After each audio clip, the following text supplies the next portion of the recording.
should we go from here? It's a very complicated question. Comes from Jivan, who lives in India, in southern India, a place I've not visited, but I understand is absolutely beautiful along the coast. There's not much opportunity to study paleoanthropology in India, I understand, and this person says he doesn't travel very much. But the internet has opened up quite a world to him, and he's really a scientific enthusiast, which is wonderful. And his question really is, do I get lots of pushback from people who question the idea of evolution, and particularly the idea that humans did not evolve, that humans were a unique, divinely created creature. And yes, and it's unfortunate, particularly in the United States, supposedly one of the more progressive countries in the world, that there is such a large number of people who are unwilling to accept this evidence. And there's even a presidential candidate, as you know, in the United States who does not accept evolution as a way of explaining all of the natural life on this planet. And I find it disappointing because I think that after all these years of so many scholars, scientists, etc., working on the idea of evolution, that there's no question that evolution is the single best explanation. I often say, and I was asked once by this presidential candidate at a dinner as to whether or not, I explained what I did, and he said, well, you don't really believe that, do you? I was quite shocked when Mr. Carson asked me that. And I said, well, I don't, any more than I believe in gravity. And I think I've used that example in class, that this is a naturalistic explanation. And what is unfortunate is that many of the people who do not accept evolution as the best explanation, the best mechanism, the best paradigm in which to understand the diversity of life on this planet, insinuate that we are making these things up. Carson himself has said evolution was invented by the devil so that we would err. And that's unfortunate because there is it seems that there's a reticence to accept science as an explanation. But understand that, you know, there's nothing evil about evolution. It is an explanation.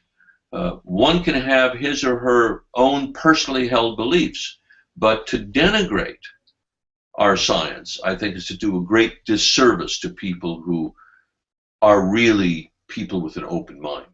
There is a creation museum in Kentucky where they have Lucy on all fours walking as a knuckle walker.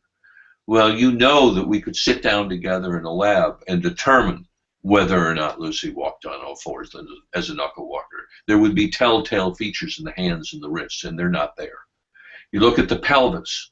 That pelvis, sure, it's not exactly identical to our own, but biomechanically, it shows that she and her species walked much like we do. And the irrefutable proof, I think, of the footprint trail at Laetoli is another piece of evidence. So if you said, well, you know, just because the hole at the bottom of the skull, the foramen magnum, points down, what proof is that they walked upright? Okay, well, you could argue that maybe that's kind of spurious and it really didn't indicate upright walking. And then someone comes along and finds a femur, like they did in South Africa. And people like Raymond Dart and John Robinson and Robert Broom, wonderful cast of characters down there, studied it and said, boy, it looks a lot like a modern human femur, and it looks really different from an ape femur. And that strengthens your case. But someone says, yeah, but it's just a bone. You don't actually see them moving around. Well, then you find a beautiful pelvis like Lucy. And that pelvis, while it isn't identical, biomechanically, studying the biomechanics of that system, Says, wow, this is a pelvis that operated just like ours. And even at that point, there were a group of scholars who said, this pelvis was only partially bipedal. It spent a lot of time in the trees, and when it came down to the ground, it walked with a bent knee and a bent hip, and they weren't convinced. Well, then Mary Leakey's team went out and got a new piece of totally unanticipated evidence, a hominin or footprint trail in a volcanic ash that's dated at 3.6 million years old. And when you look at one of those footprints, first of all, if you look at the fossils that are found there, they're identical to the ones found at Hadar, and they all belong in Afarensis. And that footprint is the kind of footprint you and I leave on a beach sand.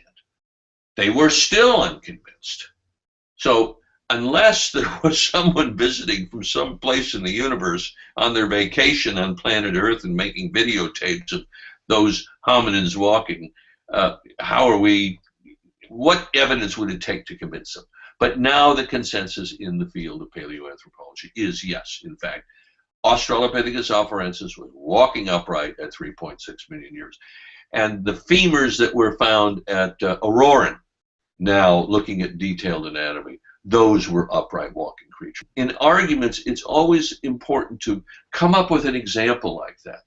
And yes, we get pushback, but we should be well educated enough to be able to sit down with a person and to convey to them how this idea of evolution works. It is not a threat to them or their beliefs. It is a way of understanding through the lens of science why the natural world is the way it is.